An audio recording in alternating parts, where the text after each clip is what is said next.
Je m'appelle Thomas, j'ai 40 ans, j'ai 2 enfants et je passe ma vie à faire de l'air. Voilà, ça, je vais passer très rapidement sur les présentations. Et ma formule, c'est l'air de rien, l'air, c'est tout. Et c'est vrai quand on y pense un petit moment. On est, premier souffle jusqu'au dernier, entre les deux, ça s'appelle la vie et en fait, c'est la respiration. Donc aujourd'hui, mon pari créatif, finalement, c'est que, quel que soit votre univers, votre origine, vous repartiez avec un petit peu d'air, voire beaucoup d'air. Rentrons dans ce sujet d'air par la transparence. Alors c'est très exaltant de réfléchir à la transparence, puisqu'en fait, les liens avec l'air sont tout à fait évidents. La transparence, c'est déjà une question de lumière. En plus, à Paris, effectivement, on a su inspirer avec les lumières. On peut peut-être éclairer avec l'air le monde à nouveau. C'est un sujet qui nous va bien. Bon. La transparence, c'est le fait de pouvoir laisser passer la lumière et donc de pouvoir voir. Donc, il y a toute cette thématique de vision. Bon, je m'appelle Thomas. Vous imaginez bien que depuis 40 ans, je me pose la question de la vision pour croire. Donc, je crois bien, puisque en fait, finalement, il faut que j'ai rendu visible l'invisible pour pouvoir défendre mon thème. Et aujourd'hui, l'air, ce que j'aimerais pouvoir vous dire, c'est que c'est du lourd, c'est du concret, c'est du tangible. C'est pas évanescent, c'est pas lointain, c'est pas si vaporeux et éthéré que ça. Ça crée une envie d'engagement, une foi en se disant que bon, bah, finalement, il faut reprendre le fil de l'essentiel, l'air que nous respirons. C'est vraiment ça, notre planche de salut, et on peut en faire un socle bien tangible de redéploiement et de progrès collectif. Individuellement, je rappelle donc que l'air est essentiel à la vie. Sans air, pas de vie. Bon, ça, non mais en fait, plus ça va, plus en fait, je repars de l'essentiel quand même. Voilà, respirer, c'est vivre. C'est 100% de notre temps, en tout cas du temps humain. Bon, ça nous concerne tous, Creative Morning ou pas, et partout dans le monde également. On va boire 2 litres d'eau, on va manger 2 kilos de nourriture, enfin les grands jours, hein. Mais on va surtout respirer 12 kilos d'air chacun par jour. Vous imaginez, quand on traduit en kilos, finalement, ce que ça représente? Vous voyez le poids de l'industrie agroalimentaire, le poids de l'industrie de l'eau? Bon ben, 12 kilos d'air, bon ben, il faudra peut-être faire quelque chose. Donc voilà, c'est bien tangible. Vous mangez chacune, 12 kilos d'air par jour. Donc c'est la première des nourritures. Donc je pense à Alexandra qui est dans le food. Et voilà, donc dans le décryptage, effectivement, l'air, ça peut rentrer dans l'agroalimentaire, finalement. On passe 80% de notre temps à l'intérieur et c'est le vrai défi. On parle beaucoup de pollution atmosphérique. Vous regardez Pékin, la ville est invisible, Delhi, etc., Téhéran, beaucoup de problématiques, j'allais dire, atmosphériques urbaines. Mais en fait, l'individu va passer 80% de son temps à l'intérieur. Que ce soit chez lui, au bureau, dans les transports ou dans les lieux de loisirs. Et cet air est 5 à 10 fois plus pollué qu'à l'extérieur. Donc le vrai enjeu aujourd'hui, je passerai rapidement, hein, mais c'est voilà, de se concentrer sur la pollution de l'air intérieur, tout en gardant évidemment une action tout à fait importante et efficace sur l'air ambiant, comme on dit, l'air extérieur. Alors maintenant, on va passer à des photos, voilà. Je vais essayer de vous montrer. Alors très rapidement, c'est la petite séance où en fait finalement j'ai essayé de vous donner les vraies informations sans vous plomber, parce qu'il faut quand même qu'on passe par la connaissance. Et la connaissance de l'air, c'est qu'à un moment donné, qu'est-ce qui... Oh là, ça a sauté. D'accord, bon, c'est pas grave. En gros, alors, en France, l'air, disons que par an, en mort prématurée, c'est l'équivalent d'une bataille de la Bérésina. Voilà, juste pour se donner une idée de ce que ça représente dans notre histoire commune. Chaque année, voilà, la qualité de l'air, c'est une bataille de la Bérésina, pertes russes et françaises comprises. Hein. Enfin, donc j'aime bien cette image, c'est une aquarelle de Fournier qui montre en fait finalement cette marée humaine qui finit par, comme des espèces de volutes de fumée qui vont s'échapper.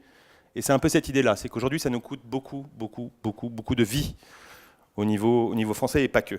Ça nous coûte par an, au niveau économique, et ça c'est un chiffre du Sénat de 2016, 101,3 milliards d'euros par an. Alors moi je pense que c'est beaucoup plus, mais partons des chiffres du Sénat. Environ 100 milliards d'euros, c'est quoi 100 milliards d'euros? C'est la première capitalisation boursière française. Voilà. C'est soit Total, un peu plus de 100, soit L'Oréal, un peu moins de 100. Bon, voilà. Donc chaque année, ça nous coûte un Total. Ou un L'Oréal. Bon, on peut se le permettre peut-être, mais voilà, c'est pour se donner une idée. Et 100 milliards, pour vous donner une idée aussi, c'est tout l'effort que doivent faire les pays du monde pour aider au développement et apporter ces 100 milliards aux pays en développement, justement, pour mettre en œuvre des actions d'atténuation et d'adaptation au changement climatique. Donc pour vous donner voilà, l'histoire des masses, 100 milliards pour la France et 42 à 48 000 morts prématurés par an. Bon. En Europe, faisons l'effort. J'ai gardé la thématique à 100 ans du centenaire de Verdun quand même, de dire qu'en fait par an, en Europe, ça nous coûte 2 batailles de Verdun. Bon, on peut se permettre aussi peut-être 2 batailles de Verdun par an, pourquoi pas. Et en poids économique, je vous ai fait un petit dessin, ça nous coûte 33 Airbus Group par an en Europe. Bon, Airbus c'est une fierté française, bon, européenne, fois 33 égale le coût de la pollution de l'air en Europe par an. La market cap de Airbus, ça doit être environ 40 milliards. Donc ça nous coûte en gros 1600 milliards de dollars et 1400 milliards d'euros. Donc voilà, ça c'est pour vous essayer de vous montrer 33 Airbus par an quand même en Europe, bon, pourquoi pas, et 2 Verdun. Au niveau mondial, c'est comme si on rayait la carte New York tous les ans. Bon, c'est une grande ville, non Manhattan, hein, donc les 5 quartiers, hein, donc tout New York City. C'est comme si on détruisait comme valeur 10 fois Apple. Bon, la première market cap mondiale, la première capitalisation boursière mondiale, on multiplie par 10, ça nous coûte 10 Apple par an. J'espère que vous aurez compris que ça coûte beaucoup d'argent et beaucoup de vie. Voilà, c'était, disons, voilà, j'arrête avec ça, mais voilà, c'était histoire de vous donner une idée des enjeux qui sont plus colossaux que le plus colossal des enjeux que vous auriez à traiter. Voilà, enfin, aujourd'hui, c'est l'air, c'est tout. C'est vraiment une bataille parce qu'aujourd'hui, finalement, il faut faire ce pas de côté pour justement apprécier le fait que l'air soit vraiment une infrastructure. L'air, c'est pas quelque chose de lointain, de fugace. Le climat, peut-être le CO2, avec la communication, en fait, finalement, les citoyens en ont peut-être un petit peu marre. C'est quelque chose de presque comptable, d'étatique. En revanche, si on leur parle d'air, de leur territoire, de leur santé à eux, ils peuvent reconnecter aux enjeux mondiaux. Ils peuvent y reconnecter, d'une part, avec la conscience du fait que ce soit essentiel, bien sûr, mais aussi en ayant un intérêt économique, évidemment, pour pouvoir le faire. Donc voilà, c'est du gagnant, gagnant, gagnant, la qualité de l'air, ce que je veux dire, aussi pour l'individu et au niveau économique. Donc voilà, la bataille de l'air ne fait que commencer. Alors l'air, c'est une infrastructure. Je vais vous parler un petit peu d'une expertise qui est celle d'Airsure, qui va vous montrer de manière très concrète ce que ça peut apporter aujourd'hui en termes de services, l'air. Concrètement, quand on dit c'est des nouveaux services et des nouveaux métiers, bon. Alors, au même titre que pour l'eau, il va y avoir des gens qui vont venir faire de l'expertise, intégrer des réseaux de capteurs pour avoir une donnée qui, une fois transformée, permettra d'agir. Il va y avoir des experts judiciaires sur la qualité de l'air, bien évidemment. Quand vous êtes pollué, vous faites appel à un tiers, donc il y a la Cour d'appel de Paris, enfin, ce genre de choses. L'expertise, c'est pas juste l'industrie des matériaux composites avec des ateliers où il y a beaucoup de styrène, ça évidemment. Il va falloir protéger les personnels, l'exposition professionnelle des collaborateurs en leur assurant un air sûr, finalement, enfin, un air axé sur la sécurité. Mais ça peut aller jusqu'à tous les business models finalement, enfin tous les business existants. Imaginez LVMH qui sort la Samaritaine, en fait on a pu expliquer à LVMH qu'à un moment donné dans un hôtel on dormait sur un lit, donc on voit l'effort sur la literie, hein, ça va très bien, et on respirait un air. Le reste, on pouvait avoir 5 bars dans l'hôtel et 10 poignées en or, enfin c'était peut-être pas un projet d'Oubayotte.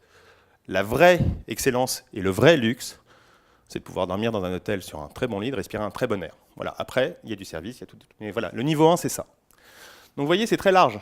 Ça va de la protection des personnels en industrie jusqu'à, en fait, finalement, l'excellence même invisible servie à un consommateur dans un business comme l'hospitality, l'hôtellerie. Donc voilà, ça c'est le genre de société qui émerge.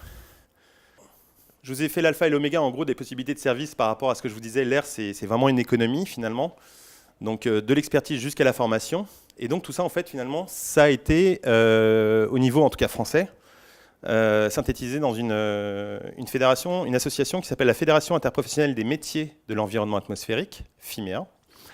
Et vous voyez, il y a, en fait, finalement, aujourd'hui, sur la chaîne de l'air, quatre grands thèmes. Il y a tout ce qui va être métrologie. La métrologie, ça participe vraiment de la transparence, c'est vraiment de pouvoir mesurer la qualité de l'air, de la rendre visible.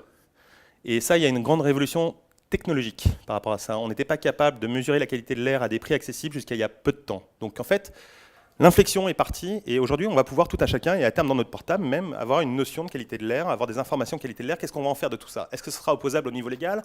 Est-ce que ce sera utile dans nos comportements? Enfin voilà, les extrêmes qu'on peut imaginer. Après, il y a tout ce qui est expertise, évidemment, le conseil, l'analyse, les recommandations et l'accompagnement, évidemment, des grandes sociétés, parce qu'en fait, il ne s'agit pas d'être un grand industriel ou un grand acteur de son secteur en se disant « bon, je vais faire de l'air, je vais faire des mesures, bon, ben, je suis content, j'ai des mesures, qu'est-ce que j'en fais ?» C'est même risqué, à un certain stade, de le faire n'importe comment.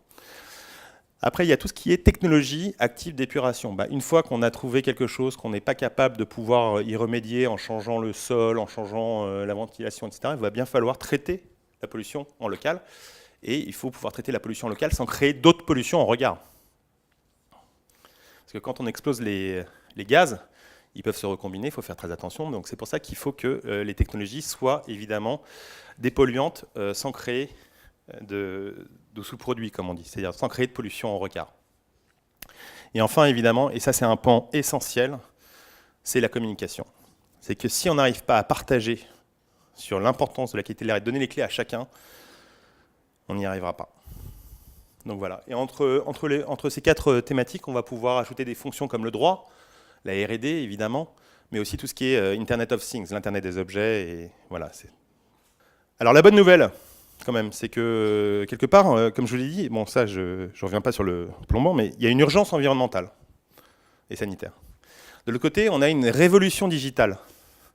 Et ces deux grands leviers qui sont tous les deux composés de trillions, de milliers de milliards en termes d'objectifs. Donc moi, let's follow the trillions, ça peut être pas mal en termes de redéploiement, va nous donner une opportunité économique et sociétale importante. Économique et sociétale, c'est-à-dire que c'est aussi un projet de société, la qualité de l'air. Mais il faut qu'on puisse activer, d'un côté, les ressorts de l'urgence environnementale, de la qualité de l'air, avec la connaissance, c'est ce que je vous ai présenté, de l'autre, pouvoir bénéficier de tout le talent qu'on peut aussi avoir dans la révolution digitale et dans la capacité de pouvoir créer des programmes au niveau, j'allais dire français, notamment. Demain, la révolution digitale va participer à ce qu'on appelle une smart city. Alors moins qu'elle soit smart, intelligent, friendly, peu importe, moi déjà ce sera une Air City. Et l'Air City, on y réfléchit avec France Stratégie pour essayer d'en faire un des objectifs des politiques publiques 2017-2027. Moi, mon grand pledge, c'est de dire que la qualité de l'air doit être une grande cause nationale. 2017-2027. Voilà. Éventuellement européenne, j'aimerais bien, bon, idéalement mondiale, mais on n'y est pas encore. Voilà, déjà le travail au niveau national. Donc en gros, il s'agit d'empowerer tout le monde. Donc l'air, en fait, finalement, c'est tout, mais l'air, c'est vous. On a tous une prise sur les 10 millions de respirations de cycles qu'on va faire chaque année et voir comment est-ce que de cette conscience-là, on va pouvoir agir. Donc rendre visible l'invisible, et j'en finirai par là, c'est de se mettre dans une situation de cycle. Vous l'avez vu, je ne vais pas parler de microgrammes par mètre cube, de choses compliquées. C'est des cycles. Et le cycle finalement, c'est aussi une révolution. Donc ce n'est pas une révolution sanglante. C'est une révolution en disant, bon, on a fait le tour, voilà, maintenant on va reprendre le fil de l'essentiel, on va repartir ensemble dans cette révolution de l'air potable. L'air potable, c'est pour faire comprendre aux citoyens, d'une part, qu'il y a un souci d'hygiène premier, en fait, finalement, par rapport à cette thématique de l'air, mais aussi de dire qu'il y a tout un chemin tout aussi, j'allais dire, exaltant et prometteur que celui de l'eau. Donc je vous invite le 15 novembre 2016 à la Cité de la Mode et du Design, c'est un événement gratuit toute la journée. On va avoir les plus grands spécialistes qui vont nous faire des conférences toute la journée, sur le thème de la santé, sur le thème de l'industrie, sur le thème de l'enjeu écologique. Et on va avoir une exposition qui vise à rendre visible l'invisible. Le pari qu'on fait, c'est que quelle que soit son origine, quelle que soit sa condition sociale, en fait, en rentrant en respiration, ce sera gratuit, c'est gratuit. Il faut s'inscrire néanmoins. En fait, on repart avec un peu d'air aussi. C'est-à-dire que en fait, l'air est rendu visible. On a tout un espace qu'on appelle entre nous de mini-exposition universelle, si vous voulez. L'air, c'est des drones, c'est des capteurs, c'est des solutions de traitement, c'est des robots, mais c'est aussi de l'art, du végétal, c'est tout un tas de choses. Donc l'air, c'est du concret. Et que voilà, il faut pouvoir s'en rendre compte. Et respectons le point de départ de chacun, justement, pour lui donner cette envie d'air. Donc je vous donne rendez-vous le 15 novembre 2016 à la Cité de la Mode. Je vous dis un grand merci, et j'espère qu'au moins vous repartirez déjà avec un petit peu d'air, voire beaucoup. Merci beaucoup.